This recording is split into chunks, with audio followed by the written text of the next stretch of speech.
Hi friends, അടുത്ത നമ്മൾ 9ാമത്തെ module power generation എന്ന് പറയുന്ന 9ാമത്തെ മൊഡ്യൂളാണ് പറയാൻ പോകുന്നത്. പവർ സിസ്റ്റം 2 മൊഡ്യൂളായിട്ടാണ് സിലബസിൽ കൊടുത്തിരിക്കുന്നത്. ഒന്ന് പവർ ജനറേഷൻ, അതേപോലെ തന്നെ രണ്ടാമത്തെ പവർ ട്രാൻസ്മിഷൻ ഡിസ്ട്രിബ്യൂഷൻ. രണ്ട് മൊഡ്യൂളായിട്ടാണ് കൊടുത്തിരിക്കുന്നത്. അപ്പോൾ 9ാമത്തെ മൊഡ്യൂളിൽ ജനറേഷനിൽ 2 കാര്യങ്ങളാണ് പറയാനുള്ളത്. ഒന്ന് സോഴ്സസ് ഓഫ് എനർജി, ഏതൊക്കെ സോഴ്സിലാണ് നമുക്ക് എനർജി അവൈലബിൾ ആയിട്ടുള്ളത്. രണ്ടാമത്തത് power generation, type of power generation, പലതരത്തിലുള്ള പവർ ജനറേഷൻ, അതുമായി ബന്ധപ്പെട്ട കാര്യങ്ങൾ. അപ്പോൾ ആദ്യം നമുക്ക് സോഴ്സസ് ഓഫ് എനർജിയിലേക്ക് പോകാം. നമ്മളുടെ ഏറ്റവും പ്രധാനപ്പെട്ട അല്ലെങ്കിൽ പ്രൈമറി ആയിട്ടുള്ള സോഴ്സ് ഓഫ് എനർജി എന്ന് പറയുന്നത് സണ്ണാണ്. പ്രൈമറി ആയിട്ടുള്ള സോഴ്സ് ഓഫ് എനർജി എന്ന് പറയുന്നത് സൂര്യൻ തന്നെയാണ്. ഇതിൽ അതുകൊണ്ട് തന്നെ സോളാർ സെൽ എന്ന് പറയുന്നത് നമുക്ക് ഹീറ്റ് എനർജിയെ, സണ്ണിൽ നിന്നും പ്രൊഡ്യൂസ് ചെയ്യുന്ന ഹീറ്റ് എനർജിയെ ഇലക്ട്രിക്കൽ എനർജി ആക്കി മാറ്റാൻ കഴിയുന്ന ഒരു ടൈപ്പ് ഓഫ് സോഴ്സ് ഓഫ് പാർട്ടാണ് സോളാർ സെൽ എന്ന് പറയുന്നത്. പക്ഷേ ഈ സോളാർ സെല്ലിൻ്റെ അല്ലെങ്കിൽ സോളാർ പ്ലാന്റിൻ്റെ പ്രധാനപ്പെട്ട പ്രശ്നം എന്താണെന്ന് വെച്ച് കഴിഞ്ഞാൽ, വളരെ വലിയ ഒരു ഏരിയ, വളരെ ലാർജ് ഏരിയ ഈ ഒരു പ്ലാന്റിന് അല്ലെങ്കിൽ ജനറേറ്റ് ചെയ്യാൻ വേണ്ടിയിട്ട്, ഒരു ചെറിയ പവർ ജനറേറ്റ് ചെയ്യണമെങ്കിൽ കൂടെ നമുക്ക് വളരെ വലിയ ഒരു ഏരിയ ഇതിന് നമുക്ക് ആവശ്യമായിട്ട് വരും. രണ്ടാമത്തത് ക്ലൗഡി ഡേറ്റ്സിൽ അല്ലെങ്കിൽ രാത്രി ഒന്നും നമുക്ക് ഇത്തരത്തിലുള്ള ഈ ഒരു സോളാർ യൂസ് ചെയ്തിട്ടുള്ള പ്രൊഡക്ഷൻ നമുക്ക് പോസിബിൾ ആവുകയും ഇല്ല. അപ്പോൾ ഈ 2 ഡിസഡ്വാൻറ്റേജ് നമുക്ക് ഈ സോളാർ സെല്ലിൽ നിന്ന് ഉണ്ട് എന്ന് ഓർത്തിരിക്കും. രണ്ടാമത്തെ നാച്ചുറലി അബണ്ടൻ്റ് ആയിട്ടുള്ള രണ്ടാമത്തെ സോഴ്സ് ഓഫ് എനർജിയാണ് വിൻഡ് എന്ന് പറയുന്നത്. അപ്പോൾ വിൻഡിൻ്റെ ഫ്ലോ, ഈ വിൻഡിൻ്റെ മൂവ്മെൻറ്റ്, ഈ വിൻഡിൻ്റെ മൂവ്മെൻറ്റ് എന്ന് പറയാൻ പറ്റില്ല, വിൻഡ് അതൊരു മൂവിങ് ഒബ്ജക്റ്റാണ്, ഒരു മൂവിങ് ഫിനോമിനയാണ്. അപ്പോൾ ഈ വിൻഡിനെ നമ്മൾ ഒരു ചെറിയ ജനറേറ്റർ അല്ലെങ്കിൽ ഒരു ചെറിയൊരു ടർബൈൻ വെച്ചിട്ട് റൊട്ടേറ്റ് ചെയ്തിട്ട് അതിൽ നിന്ന് നമ്മൾ വിൻഡിൻ്റെ മെക്കാനിക്കൽ എനർജിയെ ഇലക്ട്രിക്കൽ എനർജിയാക്കി മാറ്റുന്ന സോഴ്സാണ് വിൻഡ് സോഴ്സ് എന്ന് പറയുന്നത്. പക്ഷേ ഇതും നമുക്ക് റിലയബിൾ അല്ല. കാരണം എന്താണെന്ന് വെച്ച് കഴിഞ്ഞാൽ, വിൻഡ് പ്രഷർ നമുക്ക് കോൺസ്റ്റൻ്റ് ആയിട്ട് കിട്ടിക്കൊള്ളണമെന്നില്ല. അതും എല്ലാ ഏരിയയിലും ഒരേപോലെയുള്ള വിൻഡ് പ്രഷർ നമുക്ക് കിട്ടിക്കൊള്ളണമെന്നില്ല. അതുകൊണ്ട് തന്നെ ഇത് റിലയബിൾ ആയിട്ടുള്ള ഒരു സോഴ്സ് ഓഫ് എനർജി അല്ല. നമ്മൾ ഇലക്ട്രിക്കൽ എനർജിയുടെ സോഴ്സസ് മാത്രമാണ് കേട്ടോ പറയുന്നത്. അടുത്ത സോഴ്സ് ഓഫ് എനർജിയാണ് വാട്ടർ. അപ്പോൾ വെള്ളത്തെ നമ്മളൊരു പർട്ടിക്കുലർ സ്പേസിൽ, ഒരു പർട്ടിക്കുലർ ഏരിയയിൽ നമുക്ക് സ്റ്റോർ ചെയ്ത് വെച്ച് കഴിഞ്ഞാൽ, സ്യൂട്ടബിൾ പ്ലേസിൽ നമ്മൾ സ്റ്റോർ ചെയ്ത് വെച്ചിട്ട്, അപ്പോൾ സ്റ്റോർ ചെയ്ത് വെക്കുന്ന സമയത്ത് സ്വാഭാവികമായിട്ടും അതിന് പൊട്ടൻഷ്യൽ എനർജി കിട്ടും. ആ പൊട്ടൻഷ്യൽ എനർജി നമ്മൾ കൈനറ്റിക് എനർജി ആക്കി മാറ്റി, അതായത് ഒരു പർട്ടിക്കുലർ പാത്തിലൂടെ അതിനെ ഫ്ലോ ചെയ്യാൻ നമ്മൾ ഒരു പാത്ത് കൊടുത്താൽ അപ്പോൾ അത് കൈനറ്റിക് എനർജി കിട്ടിയതിന്. ആ കൈനറ്റിക് എനർജി യൂസ് ചെയ്ത് നമ്മൾ വാട്ടർ ടർബൈൻ റൺ ചെയ്തിട്ട് ഇലക്ട്രിക്കൽ എനർജി ആക്കി മാറ്റാൻ ഒരു പോസിബിലിറ്റി നമുക്കുണ്ട്. അതാണ് വാട്ടറിൻ്റെ പ്രധാനപ്പെട്ട ഒരു സോഴ്സ് എന്ന് പറയുന്നത്. ഈ മെത്തേഡ് ഓഫ് എനർജി എന്ന് പറയുന്നത് വളരെ ഏറ്റവും കൂടുതൽ പോപ്പുലർ ആയിട്ടുള്ള ഒരു മെത്തേഡ് ഓഫ് ഇലക്ട്രിക്കൽ പവർ ജനറേഷനാണ്. കാരണം എന്താണെന്ന് വെച്ച് കഴിഞ്ഞാൽ, ഇതിൻ്റെ പ്രൊഡക്ഷൻ കോസ്റ്റും മെയിൻ്റനൻസ് കോസ്റ്റും വളരെ കുറവാണ്. പ്രൊഡക്ഷൻ കോസ്റ്റും മെയിൻ്റനൻസ് കോസ്റ്റും വളരെ കുറവായതുകൊണ്ട് തന്നെ ഇത് ഏറ്റവും പോപ്പുലർ ആയിട്ടുള്ള ഒരു സോഴ്സ് ഓഫ് ഇലക്ട്രിക്കൽ എനർജിയാണ്. അടുത്ത സോഴ്സ് ഓഫ് ഇലക്ട്രിക്കൽ എനർജിയാണ് ഫ്യൂവൽസ് എന്ന് പറയുന്നത്.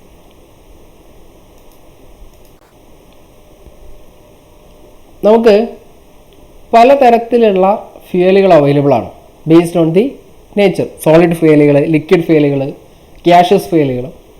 എക്സാമ്പിൾ, കോള് ഒരു സോളിഡ് ഫ്യൂവലിന് എക്സാമ്പിളാണ്, ഓയിൽ ഒരു ലിക്വിഡ് ഫ്യൂവലിന് എക്സാമ്പിളാണ്, നാച്ചുറൽ ഗ്യാസ് അതൊരു ഗ്യാസ് ഫ്യൂവലിന് എക്സാമ്പിളാണ്.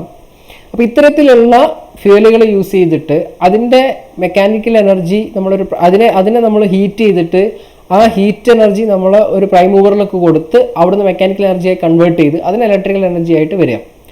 അപ്പോൾ അവിടെ നമ്മൾ ഏതെങ്കിലും ഒരു സ്റ്റീം ടർബൈനോ അല്ലെ ഏതെങ്കിലും ഒരു സ്റ്റീം എഞ്ചിനോ അല്ലെങ്കിൽ ഇന്റേണൽ കമ്പസ്റ്റൻ എഞ്ചിനോ യൂസ് ചെയ്ത് കഴിഞ്ഞിട്ട് ആദ്യം നമുക്ക് ഇതിനെ ഹീറ്റ് എനർജി ആക്കിയിട്ട് മാറ്റണം. അപ്പോൾ ഈ ഹീറ്റ് എനർജിയാണ് നമ്മൾ എന്ത് ചെയ്യുന്നത്, നമ്മൾ ഇലക്ട്രിക്കൽ എനർജി ആക്കി മാറ്റുന്നത് ത്രൂ മെക്കാനിക്കൽ ടർബൈൻസ്. അപ്പോൾ ഈ ഫ്യൂവൽ എനർജിക്ക് ഒരു കപ്പാസിറ്റി ഉണ്ട്. നമുക്കൊരു വലിയ പ്രൊഡക്ഷനൊക്കെ നമ്മൾ ഏറ്റവും കൂടുതൽ പ്രിഫർ ചെയ്യുന്നത് ഫ്യൂവലാണ്. പക്ഷേ ഇതിൻ്റെ പ്രധാനപ്പെട്ട പ്രശ്നം എന്താണെന്ന് വെച്ച് കഴിഞ്ഞാൽ, ഫ്യൂവൽ എല്ലായിടത്തും ഒരുപോലെ അവൈലബിൾ ആയിരിക്കില്ല. അപ്പോൾ ഫ്യൂവലിൻ്റെ ട്രാൻസ്പോർട്ടേഷൻ വളരെ വലിയൊരു പ്രധാനപ്പെട്ട ഒരു കാര്യമാണ്. രണ്ടാമത്തത്, ഈ ഫ്യൂവൽ എന്ന് പറയുന്നത് വളരെ കുറച്ച് അബണ്ടൻ്റ് ആയിട്ടുള്ള കാര്യമാണ്. ഇതിൽ നാച്ചുറലി അബണ്ടൻ്റ് ആയിട്ടുള്ളത് അതിനൊരു ലിമിറ്റേഷൻ ഉണ്ട്. അപ്പോൾ ഡേ ബൈ ഡേ ആവുന്നതിനനുസരിച്ച് ഇത് എന്ത് ചെയ്തുകൊണ്ടിരിക്കുന്നു, കുറഞ്ഞുകൊണ്ടിരിക്കുന്നു. ഇതിൻ്റെ അബണ്ടൻസി കുറഞ്ഞുകൊണ്ടിരിക്കുകയാണ്. ക്ലിയർ? അപ്പോൾ ഇത്തരത്തിലുള്ള ഡിസഡ്വാൻറ്റേജ് ആർക്കുണ്ട്? ഈ ഫ്യൂവൽ സോഴ്സിന് ഉണ്ട്. ഇനി അടുത്ത സോഴ്സ് ആണ് ന്യൂക്ലിയർ എനർജി. ന്യൂക്ലിയർ എനർജി എന്ന് പറഞ്ഞു കഴിഞ്ഞാൽ നമ്മൾ ഫിഷൻ റിയാക്ഷനിലും ഫ്യൂഷൻ റിയാക്ഷനിലും ന്യൂക്ലിയർ റിയാക്ഷൻസിലൊക്കെ ഒരുപാട് ഹീറ്റ് എനർജി ലിബറേറ്റ് ചെയ്യുന്നു, അല്ലെങ്കിൽ ഒരുപാട് ഹീറ്റ് എനർജി ജനറേറ്റ് ചെയ്യുന്നുണ്ട്. ആ ഹീറ്റ് എനർജിയുടെ കപ്പാസിറ്റി എന്ന് പറയുന്നത് ഒരു കോള് കത്തിച്ചാൽ നമുക്ക് കിട്ടുന്ന എനർജിയേക്കാൾ അതിലും കൂടിയ എനർജി, വളരെ വലിയ ഒരു എനർജി വളരെ ചെറിയ ന്യൂക്ലിയർ ഫ്യൂവല് ന്യൂക്ലിയർ റിയാക്ഷൻ നടക്കുന്ന സമയത്ത് നമുക്ക് കിട്ടുന്നുണ്ട്. അപ്പൊ ഇത്തരത്തിൽ ന്യൂക്ലിയർ റിയാക്ഷൻ നടക്കുന്ന സമയത്ത് പ്രൊഡ്യൂസ് ചെയ്യുന്ന ഹീറ്റ് എനർജി യൂസ് ചെയ്തിട്ട് അതിനെ നമ്മൾ സ്യൂട്ടബിൾ അറേഞ്ച്മെന്റിൽ നമ്മൾ അറേഞ്ച് ചെയ്ത് വെച്ചിട്ട് അവിടെ നിന്നും ഇലക്ട്രിക്കൽ എനർജി നമുക്ക് ജനറേറ്റ് ചെയ്യാൻ പറ്റും. അതിനാണ് നമ്മൾ ന്യൂക്ലിയർ പവർ സ്റ്റേഷൻസ് എന്ന് നമ്മൾ പറയുന്നത്. അപ്പൊ ഇതൊക്കെയാണ് നമുക്ക് പലതരത്തിലുള്ള സോഴ്സ് ഓഫ് എനർജി എന്ന് പറയുന്നത്. ഇനി നമ്മൾ ഓരോ ടൈപ്പ് പവർ സ്റ്റേഷനിലേക്ക് പോവാണ്. അതിൽ ആദ്യത്തെ പവർ സ്റ്റേഷൻ എന്ന് പറയുന്നത് സ്റ്റീം പവർ സ്റ്റേഷനാണ്. ഓരോ ടൈപ്പ് പവർ സ്റ്റേഷനിലേക്ക് പോവാണ്. അതിൽ ആദ്യത്തെ സ്റ്റേഷൻ എന്ന് പറയുന്നത് സ്റ്റീം പവർ സ്റ്റേഷനാണ്. അപ്പോൾ സ്റ്റീം പവർ സ്റ്റേഷനിൽ പ്രധാനപ്പെട്ട ഒന്നാമത്തെ കാര്യം എന്ന് വെച്ച് കഴിഞ്ഞാൽ ഈ സ്റ്റീം പവർ സ്റ്റേഷന്റെ സൈറ്റ് ചൂസ് ചെയ്യുന്നതിൽ കുറെ കാര്യങ്ങളുണ്ട്. വെറുതെ അങ്ങ് ചൂസ് ചെയ്യാൻ പറ്റില്ല. ഈ സൈറ്റ് ചൂസ് ചെയ്യണമെന്നുണ്ടെങ്കിൽ കുറച്ച് ക്രൈറ്റീരിയകളുണ്ട്. എന്തൊക്കെയാണ് ഒരു സ്റ്റീം പവർ പ്ലാന്റിന്റെ സൈറ്റ് യൂസ് ചെയ്യാനുള്ള ക്രൈറ്റീരിയ എന്ന് ചോദിച്ചു കഴിഞ്ഞാൽ, ഒന്നാമത് നമുക്ക് ആവശ്യത്തിനുള്ള ഫ്യൂവൽ സപ്ലൈ ചെയ്യാൻ പറ്റുന്ന അടുത്തായിരിക്കണം. അതിന് നമ്മൾ ഇതിനെ ഹീറ്റ് എനർജി പ്രൊഡ്യൂസ് ചെയ്യുന്നത് കൊണ്ട് തന്നെ ഒരുപാട് ഹീറ്റ് റിയാക്ഷൻസ് വരുന്നതുകൊണ്ട് നമുക്ക് വളരെ അധികം വെള്ളം അവിടെ ആവശ്യമായിട്ട് വരും. അപ്പോൾ വാട്ടർ അവൈലബിലിറ്റി വളരെ ഇമ്പോർട്ടൻ്റ് ആയിട്ടുള്ള ഒരു ഫാക്ടറാണ്. രണ്ടാമത് ഈ കോളിന്റെ അല്ലെങ്കിൽ ഫ്യൂവലിന്റെ ട്രാൻസ്പോർട്ടേഷൻസ്, മെഷീൻസിന്റെ ട്രാൻസ്പോർട്ടേഷൻ ഒക്കെ വളരെ ഇമ്പോർട്ടൻ്റ് ആണ്. ഇനി ഏത് ലാൻഡാണ്, ആ ലാൻഡ് അതിന് സ്യൂട്ടബിൾ ആണോ, ആ ലാൻഡിന്റെ കോസ്റ്റ്, എക്കണോമിക് സൈഡ്, ഇതൊക്കെ ഇമ്പോർട്ടൻ്റ് ആയിട്ടുള്ള കാര്യമാണ്. ഇനി നിയറസ്റ്റ് ലോഡ് സെന്റർ ആയിരിക്കണം. കാരണം എന്താണെന്ന് വെച്ച് കഴിഞ്ഞാൽ ട്രാൻസ്മിഷൻ ഡിസ്റ്റൻസ് കൂടുന്നതിനനുസരിച്ച് ട്രാൻസ്മിഷൻ ലോസസ് കൂടിക്കൊണ്ടിരിക്കും. അപ്പോൾ സ്വാഭാവികമായിട്ടും ഏറ്റവും അടുത്ത ലോഡ് സെന്ററിലേക്കായിരിക്കണം നമുക്ക് ഇത് കൊടുക്കാൻ പറ്റേണ്ടത്. ഇനി പോപ്പുലേറ്റഡ് ഏരിയയിൽ ആവാൻ പാടില്ല. ഹൈലി എക്സ്പ്ലോസീവ് ആയിട്ടുള്ള അല്ലെങ്കിൽ ഹൈലി ഡേഞ്ചർ ആയിട്ടുള്ള ഒരു ആളാണ് നമ്മളുടെ പവർ സ്റ്റേഷൻസ് എന്ന് പറയുന്നത്. അപ്പോൾ അതുകൊണ്ട് തന്നെ പോപ്പുലേറ്റഡ് ഏരിയയിൽ നിന്നും ഡിസ്റ്റൻസിലായിരിക്കണം നമ്മളുടെ പവർ സ്റ്റേഷൻ ഉണ്ടായിരിക്കേണ്ടത്. ഓക്കെ, ദെൻ ഇനി ഒരു സ്റ്റീം പവർ പ്ലാന്റിലെ പ്രധാനപ്പെട്ട കൺസ്റ്റിറ്റ്യൂവൻസ് അല്ലെങ്കിൽ പാർട്സ് ഏതൊക്കെയാണെന്ന് നോക്കാം. ഒന്ന്, രണ്ട് തരത്തിലുള്ള പാർട്സ് ആണ് ഒരു സ്റ്റീം പവർ പ്ലാന്റ് ഉണ്ടാവുക. ഒന്ന് സ്റ്റീം ജനറേറ്റ് ചെയ്യാനുള്ള എക്യുപ്മെന്റ്സും രണ്ടാമത്തത് ഇലക്ട്രിക്കൽ എക്യുപ്മെന്റ്സും ആണ് ഉണ്ടാവുന്നത്. അപ്പോൾ സ്റ്റീം ജനറേറ്റ് ചെയ്യാനുള്ള എക്യുപ്മെന്റ്സിലെ പ്രധാനപ്പെട്ട ഒന്നാണ് ബോയിലർ എന്ന് പറയുന്നത്. ബോയിലർ എന്ന് പറഞ്ഞു കഴിഞ്ഞാൽ ഇതൊരു ക്ലോസ്ഡ് വെസലാണ്. ബോയിലർ എന്ന് പറയുന്നത് ഒരു ക്ലോസ്ഡ് വെസലാണ്. ഇവിടെ നമ്മൾ വെള്ളത്തിനെ സ്റ്റീമായിട്ട് കൺവേർട്ട് ചെയ്യാൻ യൂസ് ചെയ്യുന്ന ഒരു വെസലാണ് ആക്ച്വലി ബോയിലർ എന്ന് പറയുന്നത്. അപ്പോൾ അതിനെ വെള്ളത്തിന് സ്റ്റീമായിട്ട് കൺവേർട്ട് ചെയ്യാൻ വേണ്ടിയിട്ടുള്ള ഹീറ്റ് എനർജി കൊടുക്കുന്നത് ഈ കോളിൻ്റെ കമ്പഷൻ കൊണ്ടാണ്. കോള് കത്തിച്ചിട്ടാണ് നമ്മൾ ആ ഹീറ്റ് എനർജി കിട്ടുന്നത്. അപ്പോൾ വെള്ളത്തിനെ നമ്മൾ സ്റ്റീമാക്കി മാറ്റാൻ വേണ്ടി കോളിൻ്റെ അല്ലെങ്കിൽ ഫ്യൂവലിൻ്റെ കമ്പഷൻ മൂലം ഹീറ്റ് എനർജി എടുത്തിട്ട് അതിനെ സ്റ്റീമാക്കി മാറ്റാൻ വേണ്ടിയിട്ടുള്ള ക്ലോസ്ഡ് വെസലിനെയാണ് നമ്മൾ ബോയിലേഴ്സ് എന്ന് പറയുന്നത്. രണ്ട് തരത്തിലുള്ള ബോയിലേഴ്സ് നമുക്ക് അവൈലബിൾ ആണ്. വാട്ടർ ട്യൂബ് ബോയിലേഴ്സും ഫയർ ട്യൂബ് ബോയിലേഴ്സും. വാട്ടർ ട്യൂബ് ബോയിലേഴ്സ് എന്ന് പറഞ്ഞു കഴിഞ്ഞാൽ വെള്ളം ട്യൂബിലൂടെ ഫ്ലോ ചെയ്യുന്ന ബോയിലേഴ്സിനെയാണ് വാട്ടർ ട്യൂബ് ബോയിലേഴ്സ് എന്ന് പറയുന്നത്. അതിന് പുറത്ത് നമ്മൾ ഹീറ്റ് എനർജി കൊടുക്കും. രണ്ടാമത്തത് വെള്ളം പുറത്തും വെള്ളത്തിൻ്റെ ഫയർ ട്യൂബ് ഹോട്ട് പാർട്ടിക്കിൾസ് അല്ലെങ്കിൽ ഈ കമ്പഷൻ ഗ്യാസ് പാസ് ചെയ്യുന്നത് അല്ലെങ്കിൽ ഹീറ്റ് പാസ് ചെയ്യുന്ന ട്യൂബിലൂടെയാണെങ്കിൽ അതിനെയാണ് നമ്മൾ ഫയർ ട്യൂബ് ബോയിലേഴ്സ് എന്ന് പറയുന്നത്. ഇനി വാട്ടർ ട്യൂബ് ബോയിലേഴ്സിൻ്റെ അഡ്വാൻറ്റേജ് എന്താണെന്ന് വെച്ച് കഴിഞ്ഞാൽ ഒരുപാട് ലാർജ് കപ്പാസിറ്റി സ്റ്റീം പ്രോപ്പർട്ടി ഉള്ളതുകൊണ്ട് നമ്മൾ വാട്ടർ ട്യൂബ് ബോയിലേഴ്സ് ആണ് നമ്മൾ ഏറ്റവും കൂടുതൽ യൂസ് ചെയ്യാറുള്ളത്. അല്ലെങ്കിൽ നമുക്ക് അതിൻ്റെ പ്രൊട്ടക്ഷനൊക്കെ ബന്ധപ്പെട്ട് ഒരുപാട് കാര്യങ്ങളുണ്ട്. അതിൽ വാട്ടർ ട്യൂബ് ബോയിലേഴ്സ് ആണ് നമ്മൾ ഏറ്റവും കൂടുതൽ യൂസ് ചെയ്യാറുള്ളത്, പ്രിഫർ ചെയ്യാറുള്ളത്.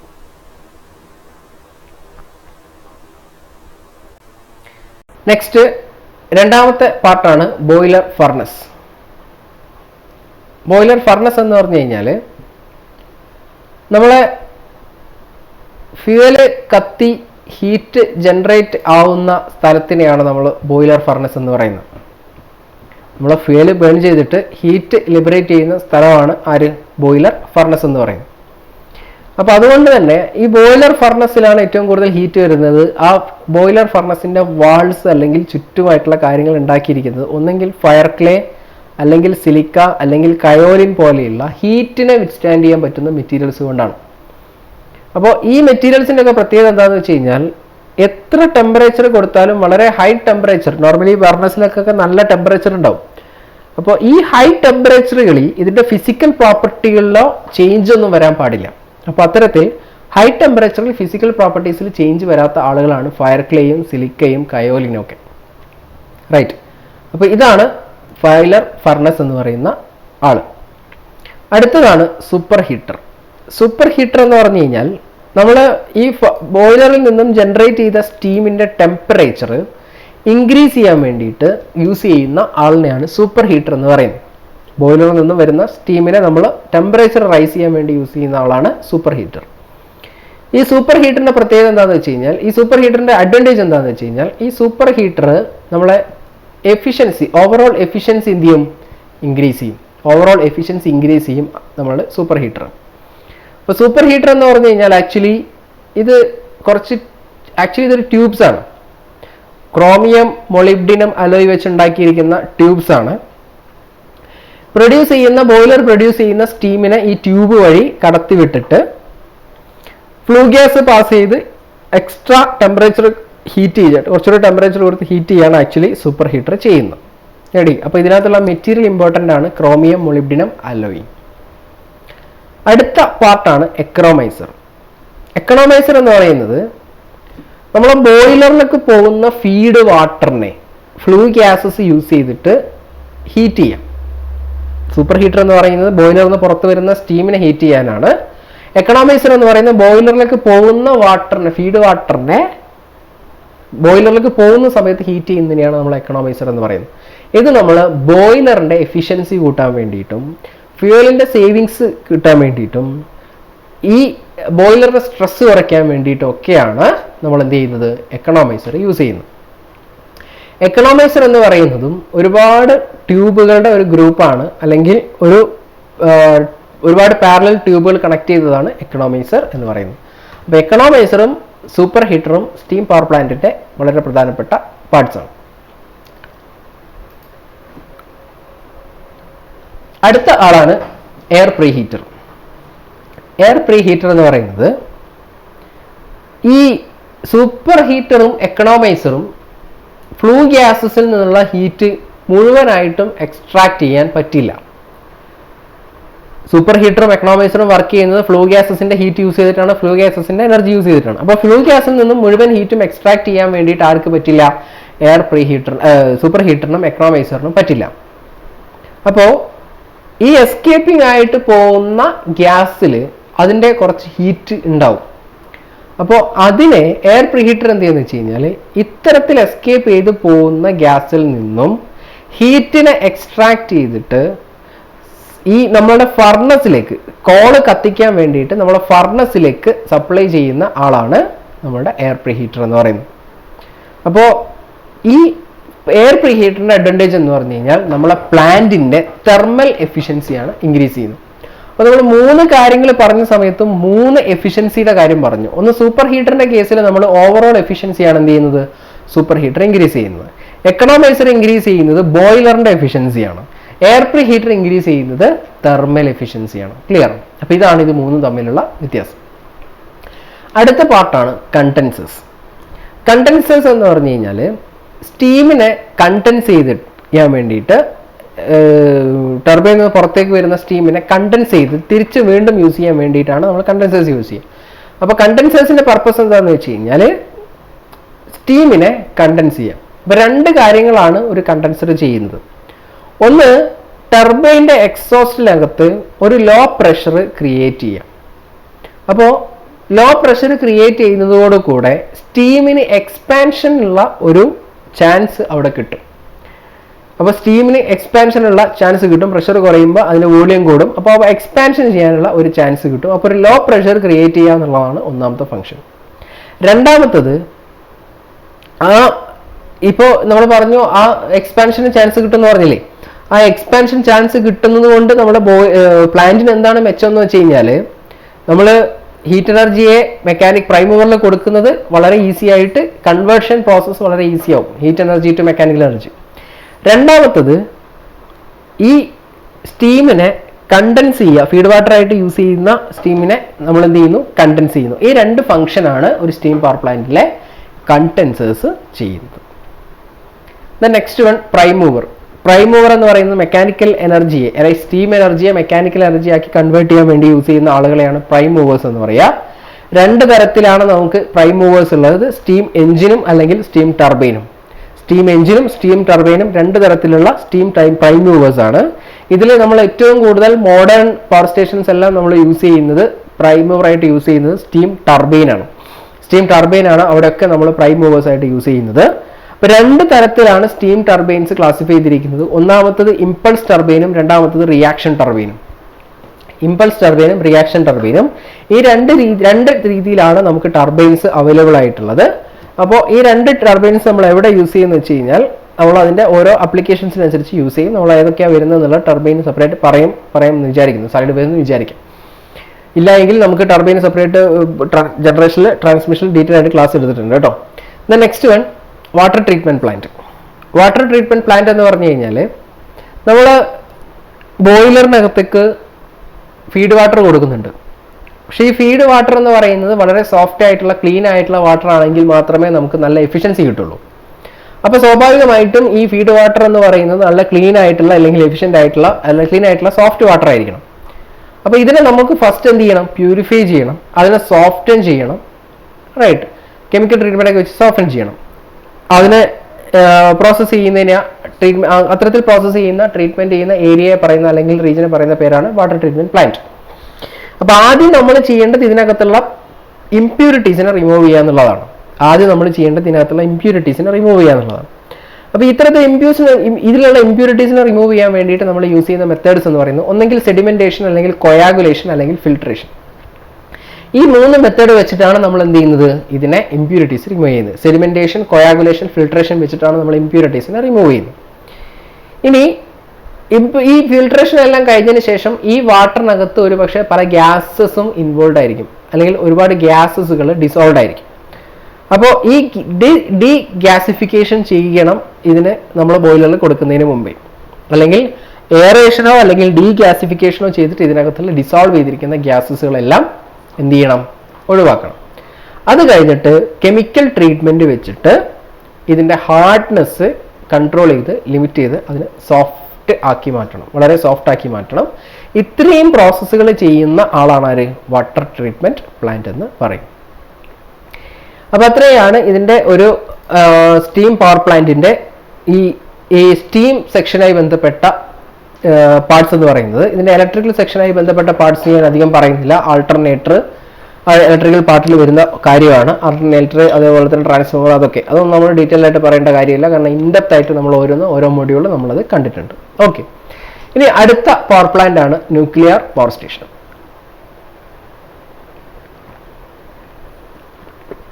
ന്യൂക്ലിയർ പവർ സ്റ്റേഷൻ എന്ന് പറയുന്നത് നമ്മൾ ഏതെങ്കിലും ഒരു ന്യൂക്ലിയർ ഫ്യൂവൽ യൂസ് ചെയ്തിട്ട് അതിൻ്റെ ഹീറ്റ് എനർജി യൂസ് ചെയ്തിട്ടാണ് നമ്മൾ അവിടെ പവർ ജനറേറ്റ് ചെയ്യുന്നത്. നോർമലി യൂസ് ചെയ്യുന്ന ന്യൂക്ലിയർ ഫ്യൂവൽ എന്ന് പറയുന്നത് യുറാനിയം 235 ആണ്. U-235 അല്ലെങ്കിൽ യുറാനിയം 235. ഒരു ന്യൂക്ലിയർ റിയാക്ടർ എന്ന് പറയുന്നത് ഒരു സിലിണ്ടറിക്കൽ ഷേപ്പുള്ള ഒരു പ്രഷർ വെസൽസ് ആണ്. അതിനകത്ത് 3 ആളുകളാണ് ഉണ്ടാവുക. ഒന്ന് ഫ്യൂവൽ റോഡ്, യുറാനിയത്തിൻ്റെ ഒരു ഫ്യൂവൽ റോഡ് ഉണ്ടാവും. രണ്ടാമത്തത് മോഡറേറ്റർ, മൂന്നാമത്തത് കൺട്രോൾ റോഡ്. ഇങ്ങനെ ഈ 3 ആളുകളാണ് ഇതിൻ്റെ പ്രധാനപ്പെട്ട കൺസ്റ്റിറ്റ്യൂവന്റ് പാർട്ടിക്കിൾസ് എന്ന് പറയുന്നത്, അല്ലെങ്കിൽ പ്രധാനപ്പെട്ട ഏരിയാസ് ഓഫ് പാർട്സ് എന്ന് പറയുന്നത്. Uranium, moderator and control rods. അപ്പോൾ ഈ ഫ്യൂവൽ റോഡ് എന്ന് പറയുന്നത് ഇതൊരു ഫിഷൻ മെറ്റീരിയൽ ആണ്. ഇത് നമ്മൾ ഫിഷൻ റിയാക്ഷൻ ചെയ്യുന്ന സമയത്ത് ഇതിനകത്തുനിന്ന് ഒരുപാട് ഹീറ്റ് ജനറേറ്റ് ചെയ്യും. അത് യൂസ് ചെയ്തിട്ടാണ് നമ്മൾ ചെയ്യുന്നത്. അപ്പോൾ ഈ ഫിഷൻ റിയാക്ഷൻ എന്ന് പറയുന്നത് വളരെ വലിയ ഒരു ഡേഞ്ചർ ആയിട്ടുള്ള റിയാക്ഷനാണ്.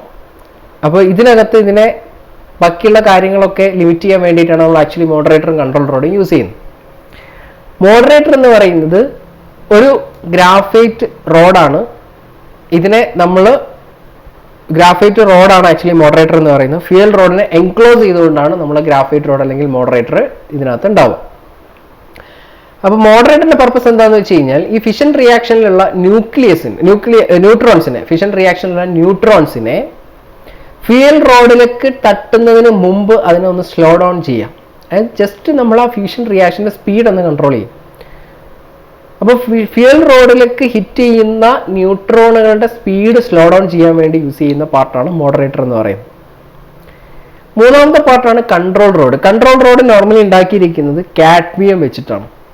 റെഡി. അത് റിയാക്ടറിലേക്ക് നമ്മൾ ഇൻസേർട്ട് ചെയ്ത് വെക്കുക ചെയ്യുക. ഇതെന്ത് ചെയ്യുന്നതെന്ന് വെച്ച് കഴിഞ്ഞാൽ